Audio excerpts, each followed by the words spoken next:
Julian Alvarez starting up front once again. He just has one goal in this tournament. And make no mistake, this is the biggest game. And Schaffelberg has a goal and an assist for the Canadians. They've only scored 2 goals so far in this tournament. And make no mistake, this is the biggest game in Canadian men's soccer history. Its appearances, as you saw in the pregame, they won the Gold Cup of 2000 again across the continent. This is as big a stage as Canada's men of all time.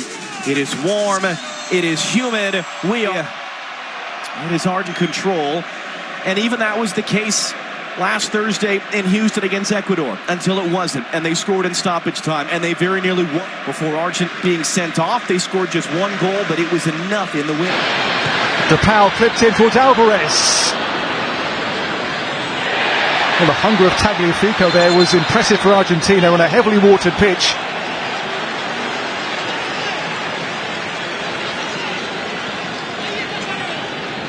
The game's begun well for the neutral, hasn't it? Really good watch so far at MetLife Stadium.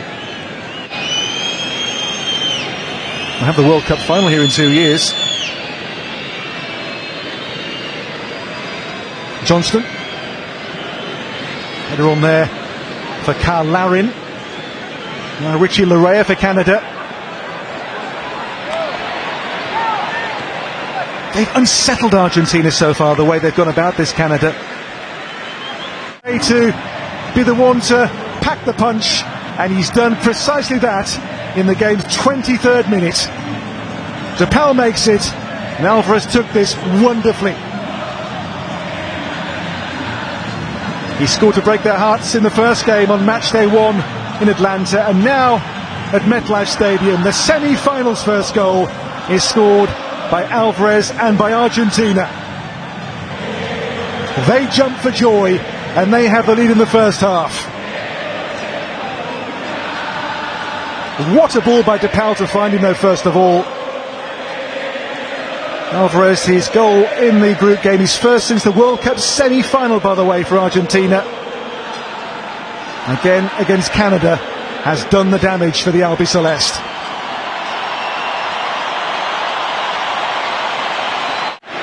If you swing for the king, you better not miss. Well, the Canadians did miss their chances. And Argentina, when they got one, they took it. This is DePaul, stopped by Bombito. So Julian Alvarez with the first goal of this semi-final. And the ominous things for Canada to think about here are the fact they don't concede goals. Argentina, since the World Cup, 18 matches, 1 defeat, but 14 clean sheets. 3 here so far. Only Kevin Rodriguez of Ecuador scored against them in their quarter-final. Only goal which has gone by Emi Martinez so far in Copa America 2024. But they can't lose their heads here, the Canadians. They have to keep their focus and keep doing what they were doing so well for so long in this first half.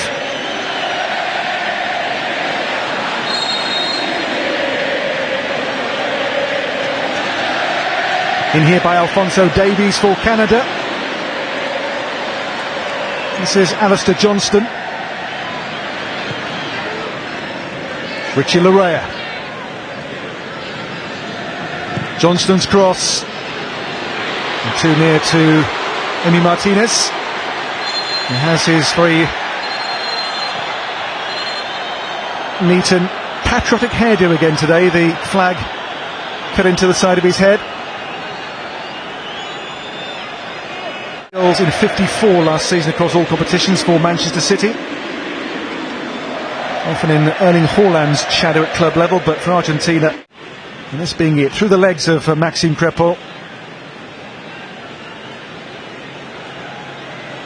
You give the good teams just one chance, and they will stick it away. As I say, you swing for the king, you better not miss.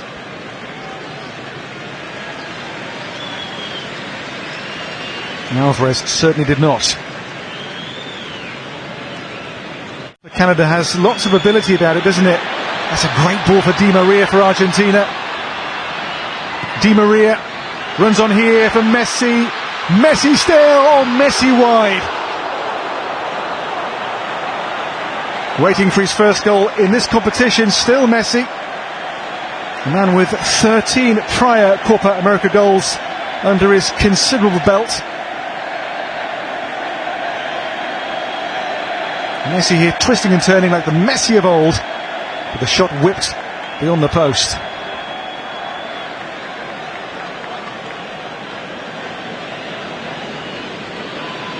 In the wake of the quarter-finals, he called Emi Martinez the best goalkeeper in the world. Rather Messi.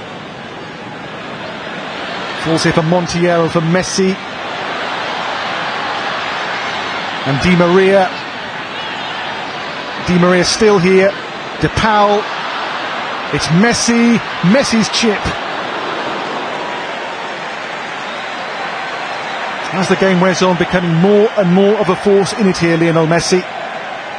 Another attempt here which I think Crepo had well covered. Held in here by Johnston. Towards the head of Larry. There's David who stole in. Emi Martinez, not for the first time, is Argentina's saviour. Long throw here gave real problems, and David snapping in there, but Martinez makes the stop. Goal so far by Alvarez in this semi-final. The holders for now are on course, but this is by no means a done deal yet.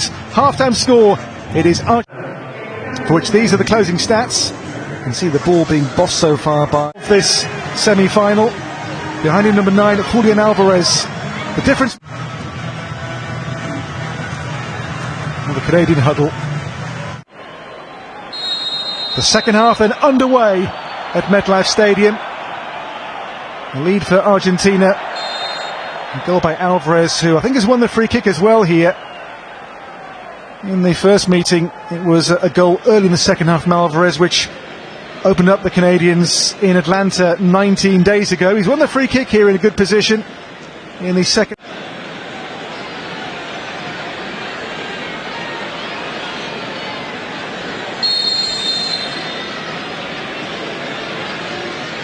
Ball clipped in here by Messi. Didn't fall for Enzo Fernandez. It will though fall here for Di Maria. Ball turns over here. The break is on for Schaffelberg. Away from two players, but the ball just out of play here before he could get clear, much to Jesse Marsh's displeasure. He's going to try and bend it on top of him. At that near post, Eustachio's there to head it away. Because we've seen about once a game Messi go for the Olympico goal. That's the one thing he's never done in his career. Messi has it back off the throw, in for De Paul, able to turn, no one there, cuts it back into the middle, Kone first touch, only as far as Gonzalez, it's in, it's Enzo Fernandez who puts it in. Now Canada's arguing they want offside on that. Yeah, it could be offside here on Messi. We'll see at the end of this one, because I think Messi might get a slight touch on this as the shot comes in. But as it stands, second goal for Argentina. Great work from De Paul initially. Let's see where all the players. Does Cornelius step up just in time?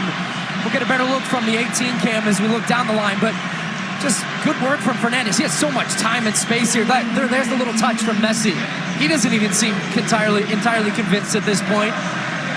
But wow, how much time did Enzo Fernandez have in the box there to open up his hips and get that shot on the goal? No pressure from Canada on the ball. And it comes off them just playing the ball down the side. So here we go. Let's run this one back. Does Cornelius step up in time as that ball comes off here?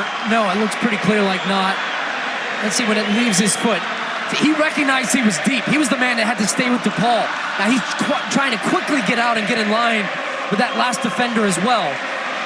They're going to just... Here's the goal again. That was such a good turn, by the way, from Rodrigo De Paul, and then a poor clearance from Kone. But Enzo Fernandez did a good job just keeping that on target. Slightest of touches, and ends up coming off of Maxime Crépeau's face at the end of that. But even just that misdirection there was enough and made it so difficult for him. He might have had a chance because he'd anticipated to the left. I'm sure not the way Messi knew what was happening. He tried to draw Messi offside, couldn't get it close enough to him to make the tackle. And then Messi goes down. Advantage going to be played as Alvarez picks it up. McAllister wanted it in the middle, and now it's going to come back for the foul. That's so deflating for an opponent defensive team trying to... The ball's deep in Argentina's end. They lead out, trying to win the ball back with pressure. 1-2 touch, boom, boom, boom, boom. Get it out wide, and Messi was looking for the 1-2 here with Rodrigo de Paul, and then they had two players wide open. Julian Alvarez was on the near side, Angel Di Maria then on the far.